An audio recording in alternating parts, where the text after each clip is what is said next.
بسم اللہ الرحمن الرحیم۔ السلام علیکم۔ ایک بزرگ کسی شہر میں پہنچے۔ یہ ایک بہت بڑا شہر تھا اور یہ قلعہ بند بھی تھا، یعنی اس شہر کے گرد اونچی اونچی دیواروں پر مشتمل ایک بہت بڑا قلعہ تھا۔ بزرگ نے دیکھا کہ سارے دروازے بند ہیں اور ہزاروں مال گاڑیاں ادھر رکی ہوئی کھڑی ہیں۔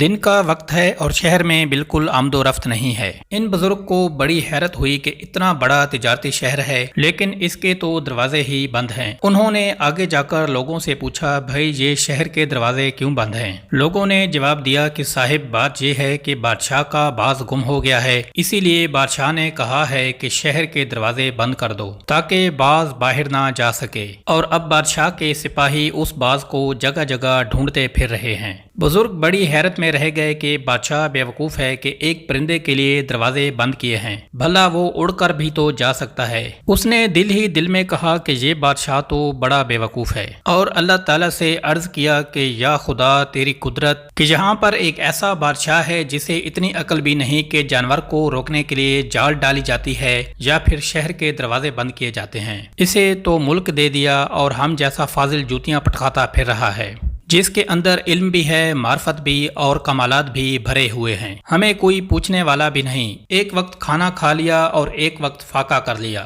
جس میں یہ سارے کمالات ہیں وہ جوتیاں پٹکاتا پھرے، اور جو ایسے احمق اور ہند تراش ہیں وہ تخت سلطنت پر بیٹھ جائیں۔ کیا عجیب قدرت ہے! یہ گویا ایک سوال ایک اور خلجان اللہ کے سامنے اس بزرگ نے پیش کیا۔ وہاں سے یہ جواب آیا، کیا اچھا تم اس بات پر راضی ہو کہ تمہارا علم اور تمہاری معرفت، تمہارا ایمان چھین کر اس بادشاہ کو دے دیں اور اس کی ساری سلطنت تمہیں دے دیں؟ کیا تم تیار ہو؟ جس پر اس بزرگ نے کہا، اس پر میں تیار نہیں ہو سکتا۔ معلوم ہوا کہ ایمان کی قوت اور توکل کی قوت سارے مال و دولت سے زیادہ تھی، ورنہ بزرگ راضی ہو جاتے کہ میں نے علم بھی دیا اور اپنا ایمان بھی دیا، لائیے اور مجھے اپنی سلطنت دے دیجیے، بلکہ تخت و سلطنت کو لات مار دی اور دولت ایمان نہیں چھوڑی۔ اور اگر اللہ تعالیٰ کسی کو دونوں دولتیں عطا فرما دیں، یعنی مال کی دولت بھی ہو اور ایمان کی قوت بھی ہو اور اللہ پر توکل بھی ہو، تو اس کے پاس اللہ پاک نے دین و دنیا دونوں کو جمع کر دیا ہے۔